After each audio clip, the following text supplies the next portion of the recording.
स्वागत है आप सभी का ज्ञान आईएएस के इस एमसीक्यू प्रोग्राम में। मैं हूं अभिषेक सिंह भारद्वाज। आज के इस एपिसोड 4 में हम व्याख्या सहित चर्चा करेंगे 21 से 31 मार्च 2022 के मध्य महत्वपूर्ण करंट अफेयर्स पर।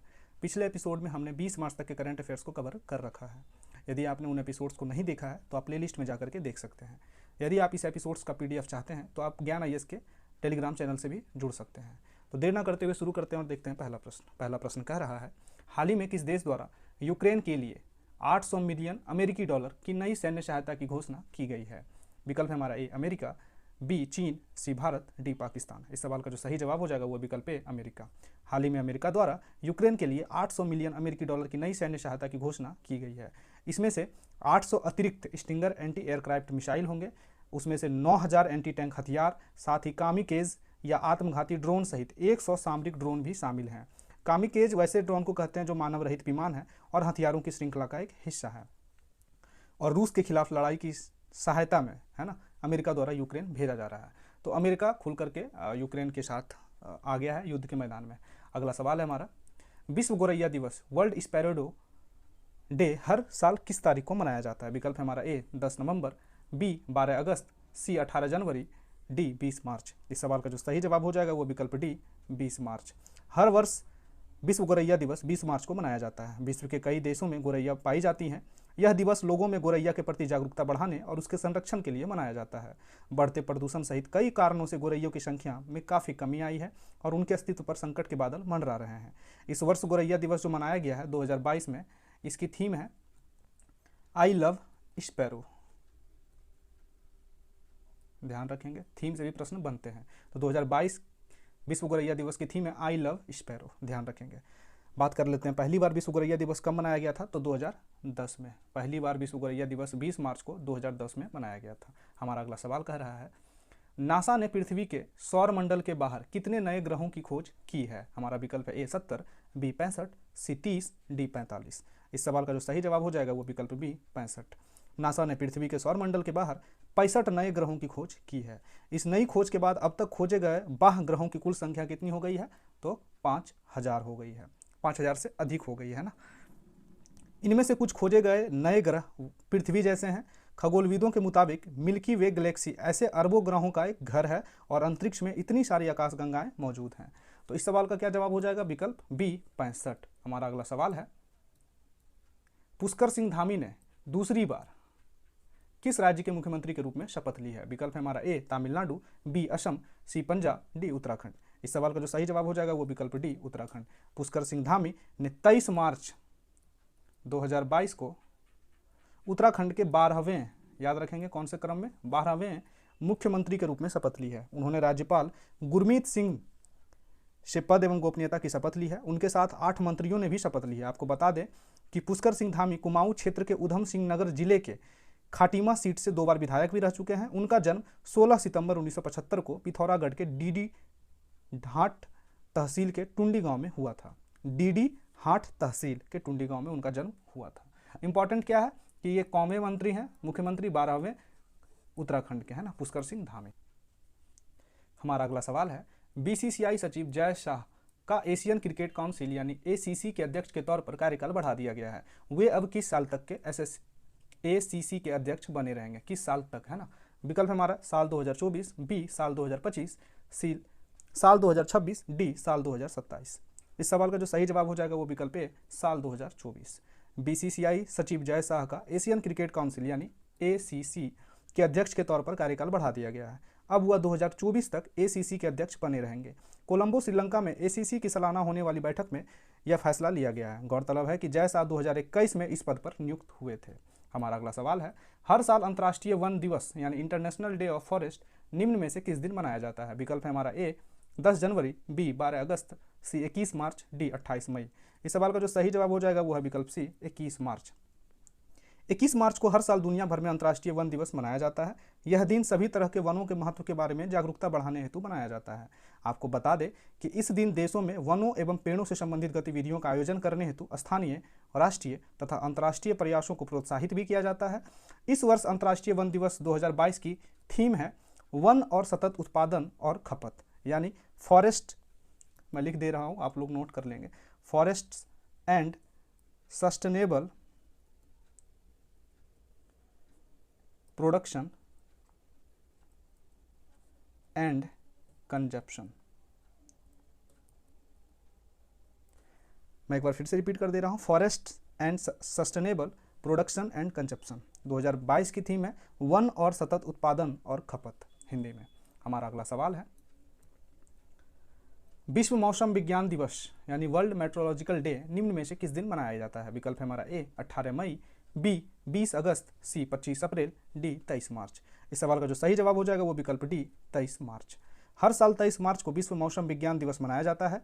इस दिवस का उद्देश्य लोगों को मौसम विज्ञान तथा उसमें हो रहे परिवर्तन के बारे में जागरूक करना है।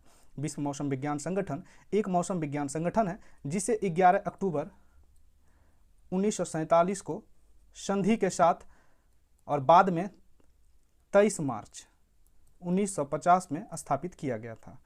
इसका मुख्यालय जेनेवा स्विट्जरलैंड में है। यानी जो 11 अक्टूबर 1947 का डेट है, ये इस डेट को संधि हुई थी और इस्टेब्लिश कब हुआ था? तो 23 मार्च 1950 को। कहाँ हुआ था? इसका मुख्यालय कहाँ है? Geneva Switzerland. विश्व मौसम विज्ञान दिवस कब मनाया जाता है? 23 मार्च को। हमारा अगला सवाल है, केंद्र सरकार के अनुसार भगोड़े विजय माल्या, नीरव मोदी और मेहुल चौकसी से अब तक कितने करोड़ रुपए की संपत्ति जब्त की गई है? विकल्प हमारा ए 29,311.20 करोड़ रुपए, बी 39,141.20 हजार करोड़ रुपए, सी 19,111.20 करोड़ रुपए और डी 49,151.20 करोड़ रुपए। इस सवाल का जो सही जवाब हो जाएगा वो विकल्प सी 19,111.20 करोड़ रुपए। केंद्र सरकार ने 22 मार्च 2022 को राज्यसभा में एक लिखित जवाब में जानकारी दी कि भगोड़े विजय माल्या, नीरव मोदी और मेहुल चौकसी से अब तक 19,111.20 करोड़ रुपए की संपत्ति जब्त की गई है। वित्त राज्य मंत्री पंकज चौधरी ने बताया कि 3 भगोड़े में सार्वजनिक क्षेत्रों के बैंकों को अपनी कंपनियों के जरिए से पैसे की हेराफेरी करके धोखा दिया था, जिसके परिणाम स्वरूप कर्ज देने वालों को कुल 22,585.83 करोड़ रुपए का नुकसान हुआ था। तो इस तरह इस सवाल का जवाब हो जाएगा विकल्प सी। हमारा अगला सवाल है, विश्व बैंक ने वित्त वर्ष 2021-22 में भारत की ग्रोथ रेट 7.5% से कितने प्रतिशत के बीच रहने का अनुमान जताया है? हमारा विकल्प है ए 10.5%, बी 12.5%, सी 11.5% और डी 8.5%। इस तरह इस सवाल का जवाब हो जाएगा विकल्प बी 12.5%। विश्व बैंक ने वित्त वर्ष 2021-22 में भारत की ग्रोथ रेट 7.5% से लेकर के 12.5% के बीच रहने का अनुमान जताया है। विश्व बैंक ने साउथ एशिया वैक्सीनेट्स नाम की अपनी रिपोर्ट में यह अनुमान जताया है। IMF ने कहा था कि भारतीय अर्थव्यवस्था तेजी से सुधार के रास्ते पर है। हालांकि कोरोना संक्रमण के फिर से बढ़ रहे मामले को देखते हुए लागू होने वाले लॉकडाउन में सुधार को झटका लग सकता है। तो अभी जो विश्व बैंक ने, वर्ल्ड बैंक ने अनुमान किया है वो है 7.5% से लेकर के 12.5% तक। ध्यान रखेंगे। हमारा अगला सवाल है, IPL टीम दिल्ली कैपिटल्स ने हाल ही में किस खिलाड़ी को टीम का कप्तान नियुक्त किया है? विकल्प हमारा ए शिखर धवन, बी अमित शाह, सी अक्षर पटेल, डी ऋषभ पंत। इस सवाल का जो सही जवाब हो जाएगा विकल्प D Rishabh Pant. Indian Premier League के 14वें एडिशन के लिए दिल्ली कैपिटल्स ने ऋषभ पंत को कप्तान नियुक्त किया है। ऋषभ पंत चोटिल श्रेयस अय्यर की जगह लेंगे, जो कंधे में चोट होने के कारण T20 लीग से बाहर हो गए थे। बतौर कप्तान ऋषभ पंत पहली बार IPL में उतरेंगे। उन्होंने इससे पहले घरेलू क्रिकेट में दिल्ली की कप्तानी की थी। पंत साल 2017 में सैयद मुश्ताक अली ट्रॉफी में दिल्ली के कप्तान रहे थे। तो इस तरह इस सवाल का जवाब हो जाएगा विकल्प डी ऋषभ पंत। तो इस तरह से अलग अलग टीम के कप्तान आपसे प्रश्न में मिल सकते हैं MCQ एग्जाम में, है ना। तो आप ध्यान रखेंगे कि जो भी IPL टीम खेल रही है उनके कप्तान कौन कौन हैं। अगला सवाल है हमारा, हाल ही में किस मशहूर मराठी लेखक को सरस्वती सम्मान 2020 मिला है? विकल्प हमारा ए शरण कुमार लिम्बाले, बी श्रीकांत मोघे, सी आनंद यादव, डी रंगनाथ पठारे। इस सवाल का जो सही जवाब हो जाएगा विकल्प ए शरण कुमार लिम्बाले। मशहूर मराठी लेखक शरण कुमार लिम्बाले को सरस्वती सम्मान 2020 मिला है। लिम्बाले को यह सम्मान के बिरला फाउंडेशन की ओर से दिया जाएगा। फाउंडेशन से प्रेस विज्ञप्ति में कहा गया है कि चयन परिषद ने डॉक्टर शरण कुमार लिम्बाले के मराठी उपन्यास सनातन, ध्यान रखेंगे मराठी में लिखा गया है, नाम क्या है उपन्यास का, सनातन को वर्ष 2020 के 30वें सरस्वती सम्मान के लिए चुना है। भारतीय भाषाओं के किसी एक लेखक को 15 लाख रुपए का यह सम्मान के बिरला फाउंडेशन हर साल देता है। तो आपको यह याद रखना है कि सरस्वती सम्मान 2020 किसे मिला है? शरण कुमार लिम्बाले को। उनके किस उपन्यास के लिए? तो सनातन उपन्यास के लिए, जो किस भाषा में है? मराठी भाषा में। हमारा अगला सवाल है, 30 मार्च को निम्न में से किस राज्य का स्थापना दिवस मनाया गया है? विकल्प है हमारा ए बिहार, बी झारखंड, सी राजस्थान, डी पंजाब। इस सवाल का जो सही जवाब हो जाएगा वो विकल्प सी राजस्थान। राजस्थान दिवस, इसे राजस्थान के स्थापना दिवस भी कहा जाता है। हर वर्ष के तीसरे महीने यानी मार्च में 30 तारीख को राजस्थान दिवस मनाया जाता है। 30 मार्च 1949 में जोधपुर, जयपुर, जैसलमेर और बीकानेर रियासतों का विलय होकर बृहत्तर राजस्थान संघ बना था। यही राजस्थान की स्थापना का दिन माना जाता है। राजस्थान को मरुभूमि भी कहा जाता है। राजस्थान की जलवायु शुष्क से उप आर्द्र मानसूनी जलवायु है। प्राचीन समय में राजस्थान के क्षत्रिय राजपूत वंश के राजाओं का शासन वहाँ हुआ करता था। तो आपको याद रखना है कि 30 मार्च को राजस्थान दिवस मनाया जाता है। हमारा अगला सवाल है, केंद्र सरकार ने नए वाहनों की खरीद से पहले पुराने वाहनों की स्क्रैप सर्टिफिकेट जमा करने पर कितने प्रतिशत का कर छूट का प्रस्ताव रखा है, यानी टैक्स में छूट देगा? विकल्प है हमारा ए 20%, बी 25%, सी 35%, डी 10%। इस सवाल का जो सही जवाब हो जाएगा वो विकल्प बी 25%। केंद्र सरकार ने नए वाहनों की खरीद से पहले पुराने वाहनों की स्क्रैप सर्टिफिकेट जमा करने पर 25% कर छूट का प्रस्ताव रखा है। नियमों के प्रारूप में कहा गया है कि लोगों को वाहन स्क्रैप सर्टिफिकेट के साथ व्यक्तिगत वाहनों की खरीद पर 25% तक रियायत मिलेगी, जबकि वाणिज्यिक वाहनों की खरीद पर कर राहत 15% होगी। यानी यदि आप निजी खरीदते हैं तो 25%, यदि आप व्यापार वगैरह के लिए खरीदते हैं वाणिज्यिक वाहन तो आपको 15% की छूट मिलेगी।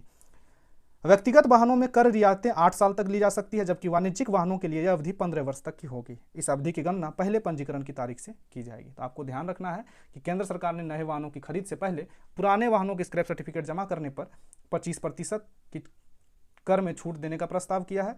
इसके साथ साथ यदि आप निजी वाहन खरीदते हैं तो 25%, यदि आप वाणिज्यिक वाहन खरीदते हैं तो आपको 15% कर में छूट मिलेगी। हमारा अगला सवाल है, किस बैंक को Asia money best bank award 2021 में भारत का सर्वश्रेष्ठ एसएमई बैंक चुना गया है? विकल्प A HDFC bank, B Axis bank, C ICICI bank, C D Yes bank.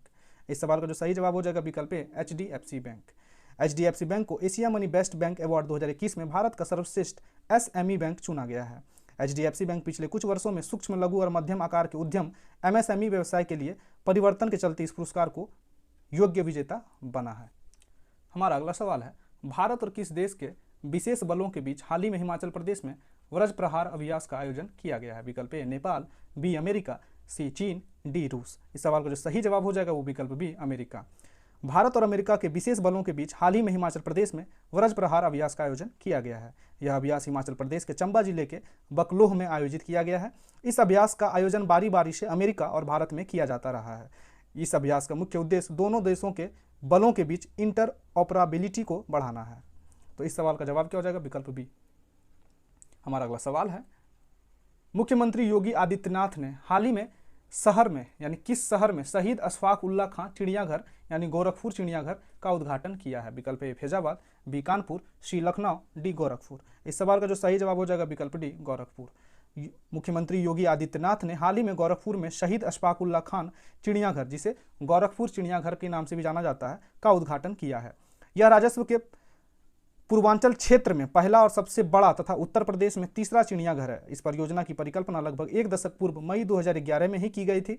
ज्ञात हो कि इस चिड़ियाघर का नाम क्रांतिकारी स्वतंत्रता सेनानी अशफाक उल्ला खां के नाम पर रखा गया है। तो ये सवाल आगामी परीक्षा के लिए बहुत ही ज़्यादा महत्वपूर्ण हो जाता है।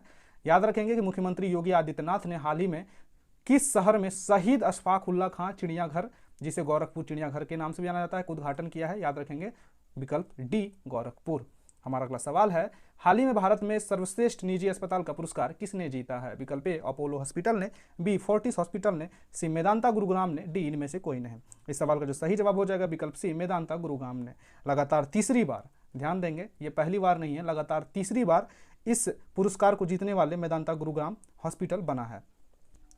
हमारा अगला सवाल कह रहा है, प्रीति प्रदत्त श्री सोमैया नामक पुस्तक हाल ही में किसने लिखा है? विकल्प हमारा ए धीरेन्द्र झा, बी के श्याम प्रसाद, सी शशि सिन्हा, डी इनमें से कोई नहीं। इस सवाल का जो सही जवाब हो जाएगा विकल्प बी के श्याम प्रसाद। के श्याम प्रसाद लेखक हैं किस पुस्तक के? तो प्रीति प्रदत्त श्री सोमैया, आंध्र प्रदेश के एक लेखक हैं ये। हमारा अगला सवाल है, हाल ही में कौन सा देश 1986 के बाद पहली बार फुटबॉल विश्व कप में पहुंचा है? हमारा विकल्प है A Japan, B France, C Canada, D इनमें से कोई नहीं। इस सवाल का जो सही जवाब हो जाएगा वो विकल्प डी सी कनाडा। कनाडा जो देश है वो 1986 के बाद पहली बार फुटबॉल विश्व कप में पहुंचा है। हमारा इस एपिसोड का अंतिम सवाल है, हाल ही में वन अनुसंधान संस्थान के निदेशक कौन बन गई हैं? विकल्प ए रेणु सिंह, बी पायल सिंह, सी प्रतिमा जोशी, डी प्रीति सोनी। इस सवाल का जो सही जवाब हो जाएगा विकल्प ए रेणु सिंह। हाल ही में वन अनुसंधान संस्थान की जो निदेशक हैं वो बन गई हैं रेणु सिंह। आप कमेंट करेंगे वन अनुसंधान संस्थान का हेडक्वार्टर कहाँ है। तो इस तरह से हमने 20 प्रश्नों के साथ 21 से लेकर के 31 मार्च तक के जो महत्वपूर्ण करंट अफेयर्स बन सकते थे आपकी आगामी परीक्षा के दृष्टिकोण से, हमने इस एपिसोड में शामिल किया। तो इसी तरह से बने रहिए ज्ञान आईएएस के साथ। चैनल को लाइक, सब्सक्राइब और कमेंट जरूर कर दीजिएगा कि ये एपिसोड आपको कैसा लग रहा है। मिलते हैं अगले एपिसोड में, तब तक के लिए पढ़ते रहिए, मस्त रहिए। धन्यवाद।